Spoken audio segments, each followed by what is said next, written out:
Uh, Hello, this is Kyle Mountcastle, a brand spanking new. I'm a brand spanking new member of the Lakewood Observer, and I'm here with my good friend and first guitar teacher from back in the day, David Snyder, at his home based studio here in Cleveland, Ohio. He's a Lakewood resident elsewhere in another house, but so he counts as a Lakewood resident. Don't judge me. So David, the first question I got to ask you is why did you start the studio when you did? Well, I went to school for recording engineering at the Recording Workshop in Chillicothe, Ohio.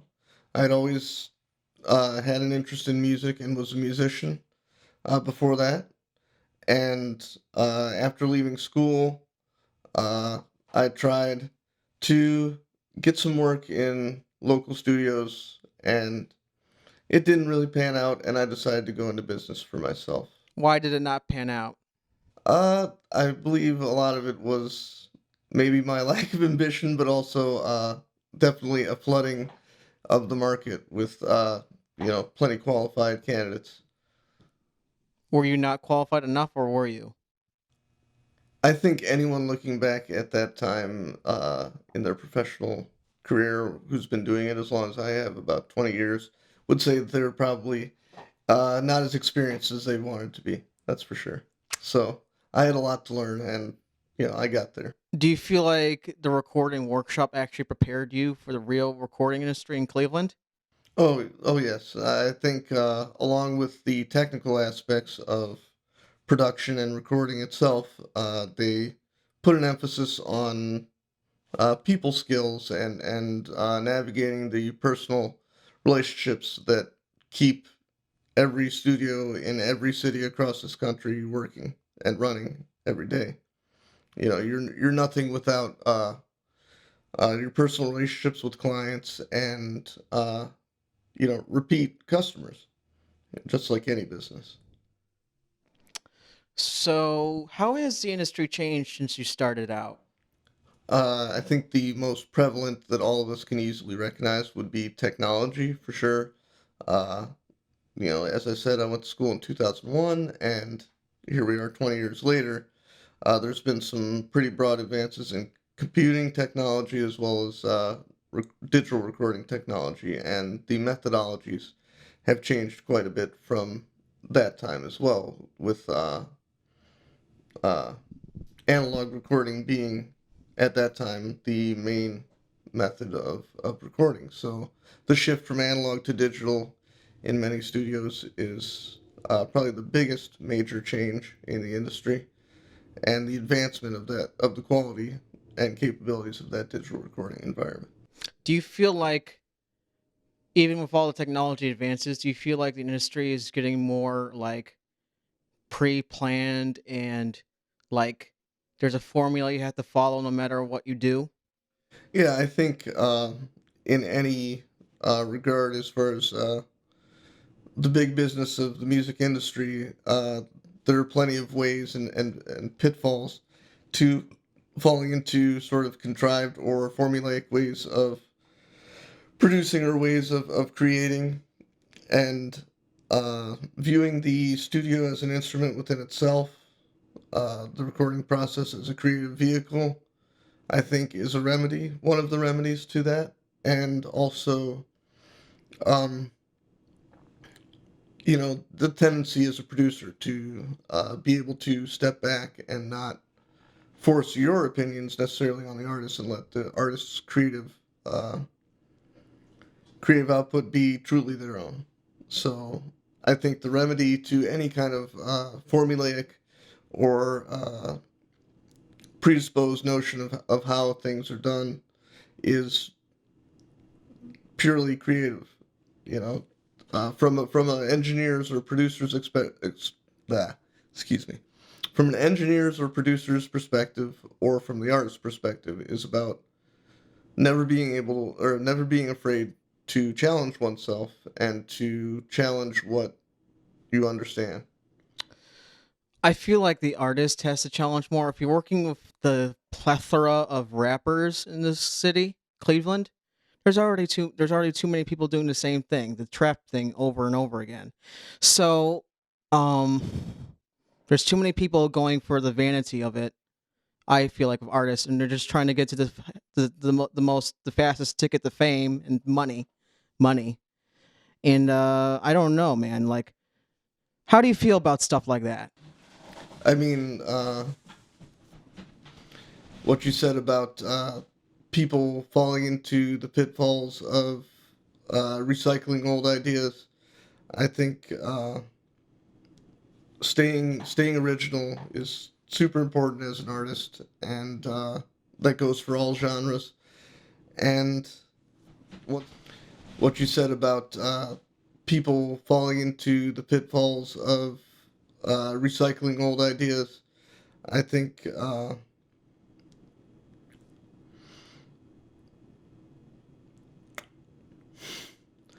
I think staying original is super important as an artist, and that goes for all genres.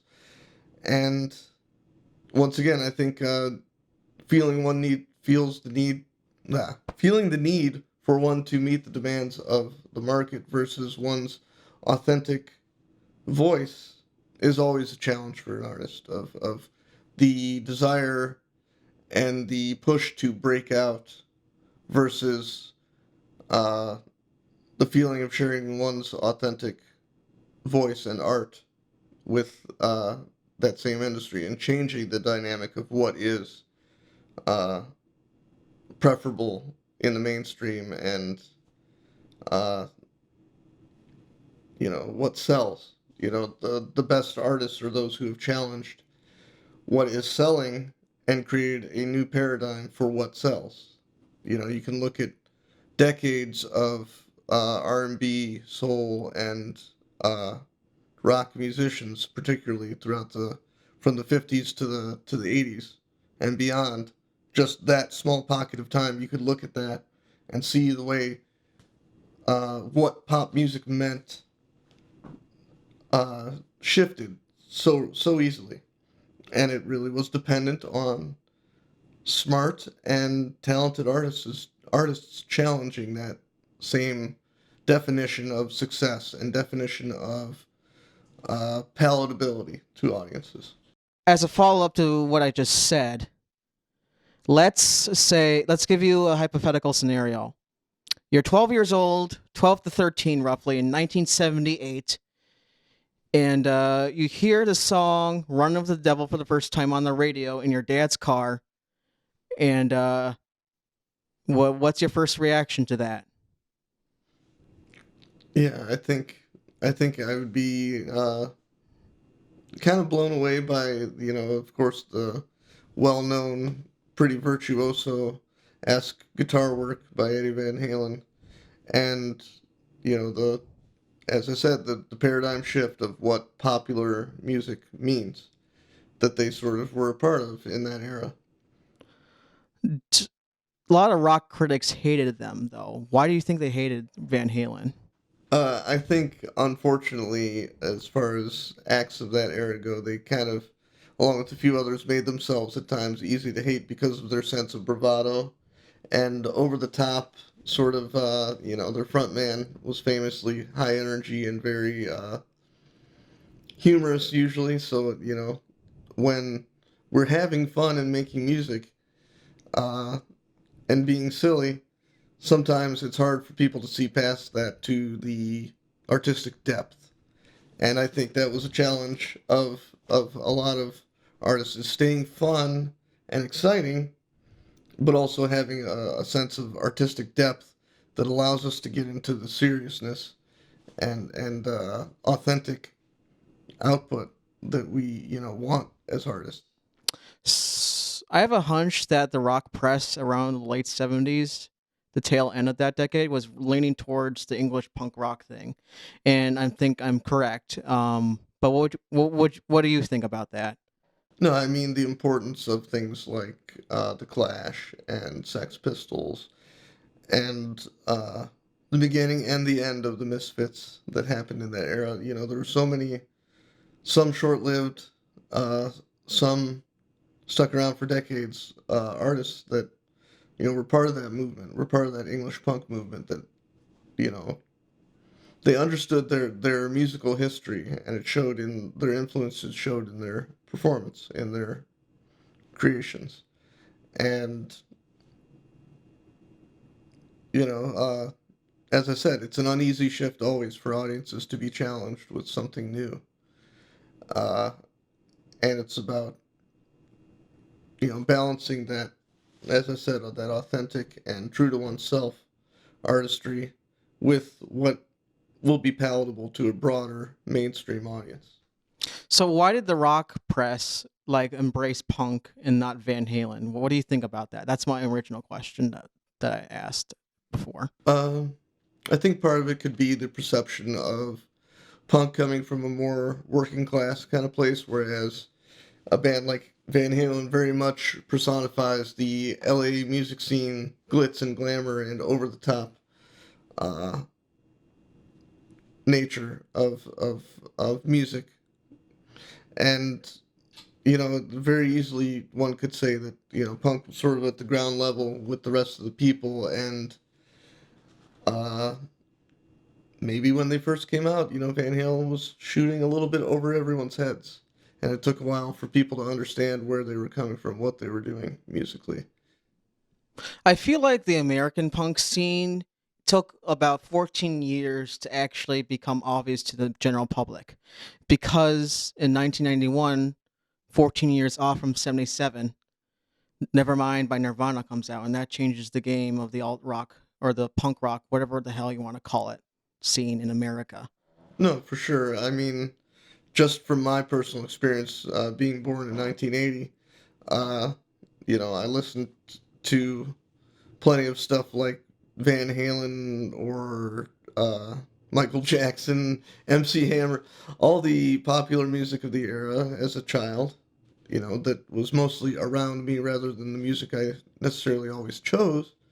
Uh, and just listening to the radio as a kid, uh, there was a shift in what the radio was playing, and uh, it was definitely new and exciting to me when I first heard bands like Nirvana and other people that were just new and different and challenging what we were expecting from the broader music industry. And I feel like Nirvana was they didn't expect to hit it big in a couple months and be the most talked about band at the beginning of '92. Um, I don't think Kurt ever intended to be famous. Did he? Or what do you think? What do you think he was thinking circa 1988 to circa 1990? I think for the most part, I think he had a pretty healthy view of success as for the bands he followed around. He famously followed around the Melvins, uh, who were a pretty seminal and influential band of that area, of that region, and of that era, as well as another band called the Wipers, who were fiercely independent in both their production and their uh, stage show.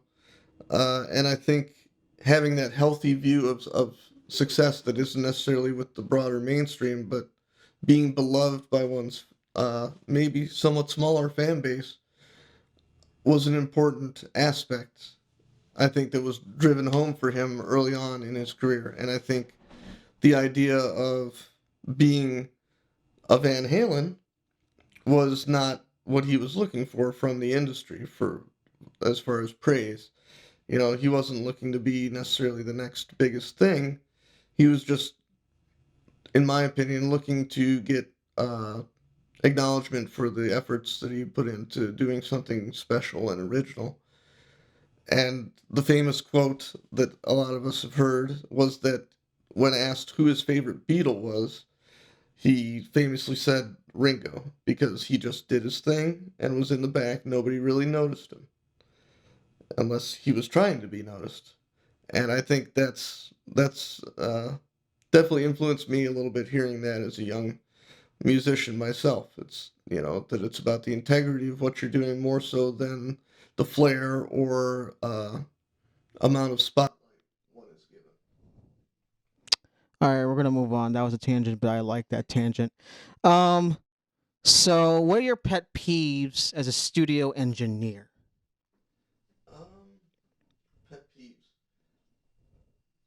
Like, give it to me Glenn style. Like, on like how Glenn from Spectre Sound Studios does it on YouTube. How we need you to be little bit less unfiltered, but still. I mean, of course, a pet peeve would be something to the effect of technical difficulties. Uh, that's always a possibility in a studio environment, and of course, drives everybody involved up the wall to be stopped in our tracks by any kind of technical difficulty. And of course, from an engineering perspective, working with artists, uh, not being prepared for the recording process and the intensity that demands and the performance that demands from the artist. Some people who may be fresh to the studio process or, overconfident, perhaps even, not practicing material or not working out the kinks and the details before one comes into a studio environment. And, it hurts both client and engineer because at the end of the day, the client's paying usually by an hourly rate for that time that's spent that could quite possibly be spent at home practicing or working out arrangements. Um, so I would say poor pre-production can definitely be a pet peeve for any engineer, any producer who's working on a project with somebody. And sometimes, as I said, it comes from overconfidence or just uh, a sense of, I guess you'd say, ignorance of what the process is demanding of us as engineer, as producer, as artist. There are a lot of demands placed on all parties involved with making a record. And I think it's easy for anybody to underestimate that and the intensity of those demands. Um, so, Lisa Kimple is the second engineer here in the studio. She does her own productions, has her own setup. She tends to focus more on more of her own personal passion projects, whereas I'm more willing to put myself out there, maybe, in the sense of for better or worse, being ambitious. Sometimes in my project choices, some of them have turned out, some of them have not. Um, and Meg Stepka, who is also I'm also in a band with, as well as Lisa, uh, plays the role of sort of managing or helping to procure artists to book or to record at times. And there's a host of other artists whose production knowledge I trust and will either consult or in the process uh, essentially collaborate on the role of engineer or producer. Case in point would be the Megan the Magnetosphere album that we're currently working on. We've got a couple singles out from it. But as was the case with the first record we did together, me and Meg shared a lot of the production and at times engineering duties and collaborated on whether it was aesthetic or technical ideas. So, for the most part, the core of Grand Angel Studios, Grand Angel Productions, is myself and Lisa Kimple with some help and production assistance from Meg Stepka. I would say that as a whole, Nashville in itself has definitely, fallen at times victim to the mass corporatization of becoming a bigger city. Big chains move in and big names move in and change the landscape a little bit.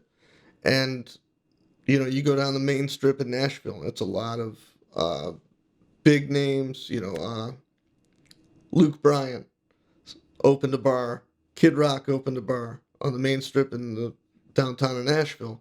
But there are also mainstay clubs that have been there for decades and decades, and they're independently owned.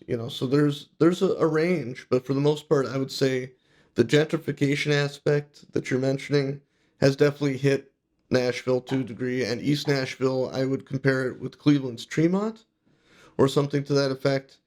And anyone who lives here in the city knows that there's positives and negatives to the improvements that have happened in a place like Tremont. And it's definitely, at times, I'm sure, been gentrified in East Nashville. But to me, more importantly, I would say that the main strip and downtown Nashville, the focus for the artists many times is to play stuff people know and to play palatable, accessible music, whereas East Nashville seems to have a culture more so of appreciation for original and authentic songwriting, at least from my experience being there. That there were more clubs that were interested in what you were doing rather than whether you were playing the hits. And there's a lot of pressure in larger clubs, especially in downtown Nashville, to play the hits, to play what people will understand because it's a very mainstream, very broad ranging and uh, superfluous uh, crowd. You know, you've got people visiting from all over the world, and there's a homogenization effect, if you will, to that doesn't seem to have set in as strongly in a place like East Nashville, for better or worse of the economics of gentrification and what kind of businesses tend to pop up in that environment. It's hard to pinpoint exactly one. I would say, as a general, the whole of my experience is probably collectively the best experience because I've done live sound for a wide range of genres and artists and in a wide range of environments. I've done studio production in various settings. Uh, One of my more enjoyable experiences, of course, was recording my band's first attempt at an album uh, onto analog tape uh, at a place that I believe no longer exists called Closer Look Recording. Uh, it had all the bells and whistles. It had the fancy analog tape machine, the Neve board. It was quite an experience. It was definitely, from a sensory and privilege to work on the equipment point of view, it was definitely a highlight. But I would say that one of my favorite or favorite experiences and or favorite productions are probably some of the most recent things I've done, which is the last album I did with my band, the Noema. We put a lot of heart into the writing and the production and the production value. And the same goes for Megan the Magnetosphere's first EP. It was a hell of a fun process putting, our hands on the board and mixing in real time, as was the same approach with the Noema's second album. And right along with it in that stream of time would be some of Dee DePrater's projects that I've worked on. Uh, there's a particular song where I only record the drums, but I remember a moment where Lisa, a drummer, came in the room and said that that was the best drum sound she'd ever heard come out of our studio. And I, of course, appreciated the praise, but it was confirming to me that I was on the right track as far as uh, production value and my sensibilities. So, lately, the last few uh, things I've been working on besides Megan the Magnetosphere's album has been with Dee DePrater. And for whatever reason, we just click. We seem to have a lot of the same sensibilities from a production side of things, uh, which generally, particularly for Dee's material, has been kind of no frills. And it's just, they told us in recording school that one of the most important parts is literally capturing what is the performance as it is to capture that pure performance. And we hear all this talk about the magic that's captured in that perfect that perfect take, that vocal track that just jumps off of out of the speakers at you because it's such an epic performance.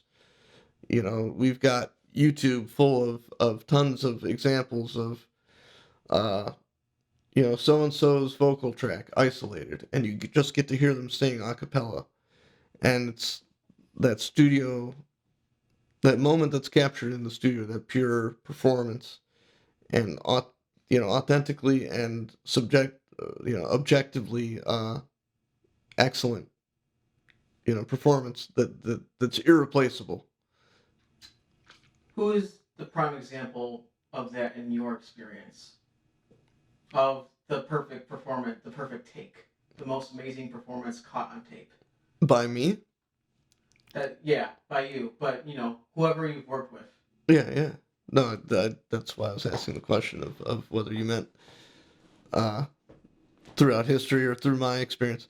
One artist I got the chance to work with is Madeline Hayes, who was at one point the drummer for a local band we're good friends with, Kiss Me Deadly, and she's a phenomenal singer. Uh, and it was a very laid back, you know, seemingly low key session, but it was the first time I got to work with her in a professional sense in a studio environment. And it was a theme song for a YouTube television show uh, that uh, it was pretty much the nobody wrote the lyrics. Like, so somebody on Fiverr, if you're familiar with the site, you can get any job done for $5 or offer a job for $5 pay. Someone wrote the lyrics on the website Fiverr for $5 for them, and she sang them there.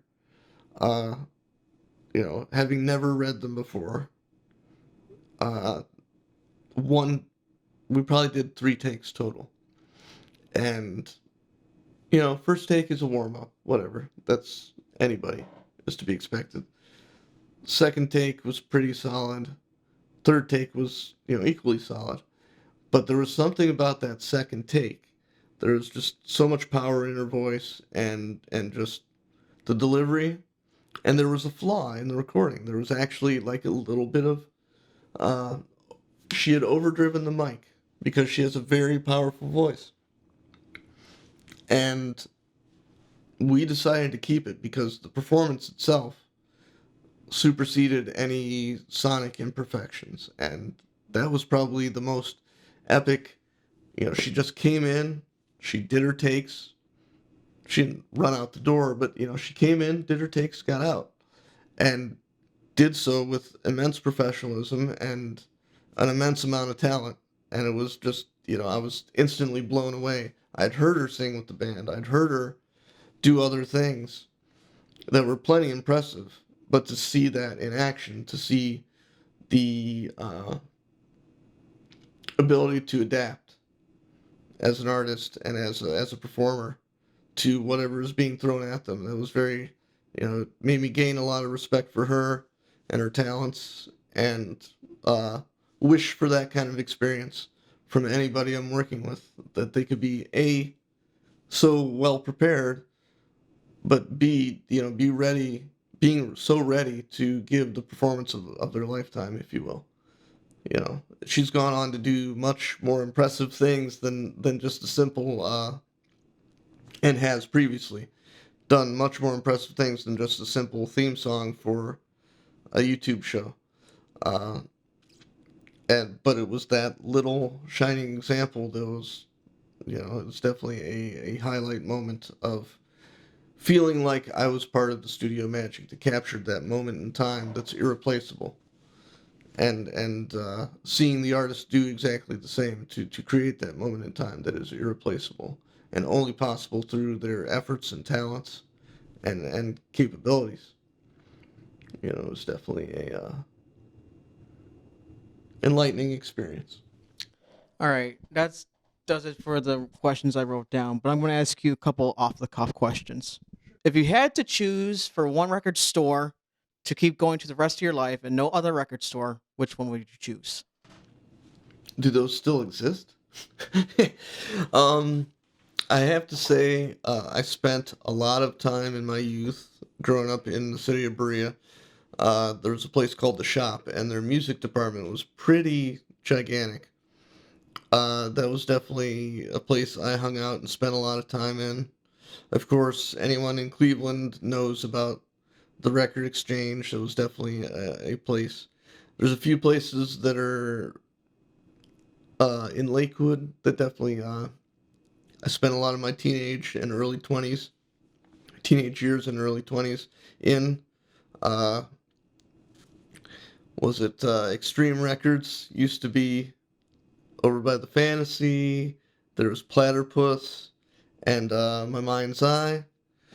That guy, I gotta, definitely give a hats off for longevity. All these other record stores kind of came and went as the ebb and flow of the purchase of physical music has, definitely declined in more recent years with the rise of streaming and digital delivery, as they would say in the industry. Digital music. Whether you're downloading it or streaming it, it's been harder for record stores to stay afloat. And My Mind's Eye is one of the few independent record stores still here in Cleveland. And I want to say, like, Perry's Rock Pile. I think it closed the moment it occurred to me to go there. Like, I was like, hey, that place seems pretty cool. And summarily, within months, it closed down. How do you think Charles does it? How do you think he like maintains himself? He's told me he's just a stubborn person. No, I think his stubbornness definitely shows he's not afraid to show it. He, like the first record I put out with my band, the Noema, my first band, uh, I went in there with, uh, stars in my eyes and really hopeful ideas of how things could be or the way the industry was. And he was not afraid to give it to me straight. So for all the perception perhaps of being stubborn or some sort of curmudgeon for being stubborn or for being so direct, there's a lot of people who will tell you what you want to hear in the music industry and fill your head with fantasy. And I appreciate his straightforwardness with artists he's chose to carry their records, local artists. And that was my experience. It was, I was like, came in there like a fresh faced kid, and he was like, look, this is what I'll take from you. You know, basically, like, the work is on you to get people into my store to buy this record. Don't expect just because I exist as a brick and mortar store that people are gonna come hunting for your music when I've got so much other. He kind of made the aspect of having competition in a healthy way. Uh, Having to compete as an artist to have your product seen. I think he kind of imbued that on a lot of people other than just myself too. Just that indie and sort of punk rock DIY ethic that I would say in the late '90s, early 2000s kind of fell by the wayside. There was a lot of competitive culture in the music scene that was pulling people away from building community. Bands were competing against each other to sell the most tickets at the Battle of the Bands instead of making friends, seeing each other as adversaries rather than cohorts and companions in the fight for independent music to be heard against all the sea of mainstream music that one has to choose from to get the customer, to get the listener to choose something new and different. Hang on a second. You can keep going with that, or I can ask another question. You choose. Just reiterate any part of that question you wanted me to. So, what is the DIY aesthetic that Charles embodies? Is he just an old timer who is like, is he just a punk rock old See, I do timer, not or know what the him hell is he? as well as maybe some other people here in the music scene who've worked with him or known him for longer. But to me, it is very apparent to me from even the outside looking in. He's very much about supporting independent artists, and like I said, giving people the straight talk on what it means to succeed. And we could come back to, what was Kurt's idea of success, and, the differing opinions of what success means, whether that means having a Billboard charting single or whether it means being deeply appreciated by a smaller group of fans. And I think he did a lot to impress upon people that there's no shame in having that smaller group of fans being a cult hit versus being a mainstream success, and that cult being a cult favorite or having a smaller fan base is still a win, because at least you have a fan base. And I think he kind of brings that independent aesthetic to his business and to the way he interacts with people on a professional level.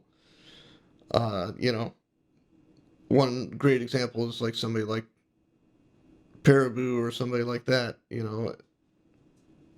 They weren't some giant mainstream thing, but you can't go anywhere in Cleveland and halfway around the country without talking about them. If you're talking about independent music, if you're talking about indie and punk in the Midwest, it's hard to pass over Paraboo or another. And I know that that's probably like one of the records I can guarantee I saw the first time I stepped into my mind's eye.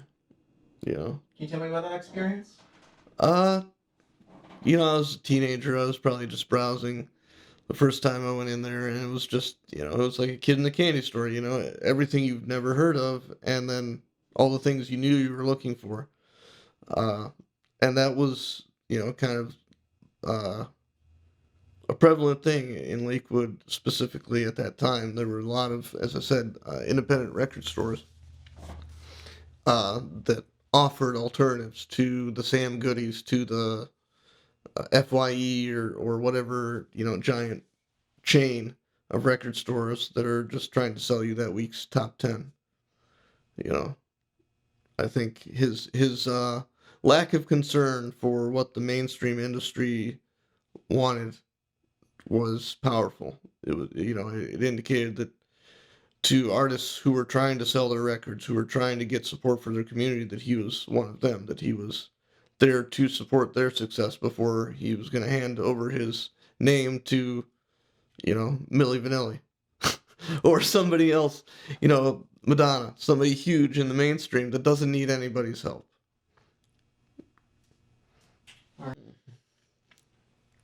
I mean, any of the Glenn Fricker Spectre Sound Studios t-shirts come to mind. Uh, giving a hard time to drummers and bass players for their value in the studio process, or how important their contributions can be, or sometimes how lackluster their performances can be, because many times the perception among musicians is that, internally and externally, coming from the inside as an artist, as well as coming from the outside back at you from your fellow artists, of like lower expectations. There's less strings on a bass, and you don't have to play as many chords if you don't want to. So the joke being that basically that you know they're doing the easy work, and you had one job. But no, I mean, for the most part, I think all the jokes lie in the moment of creating, and the fun that happens in creating a record. You know, uh, the hiccups and the ups and downs and delays that are inconvenient that sometimes end up feeling pretty humorous on the back end of it when you're finally finished. You're like, man, we went through that together. That was hell, but we got through it. I don't know. As far as memes, there's like two that stick out, and one of them is brand new, and it's of course Bernie in his mittens, but he's sitting in front of a mixing console, and it says your snare sounds like Bernie thinks your snare sounds like shit. And then of course the other one, which is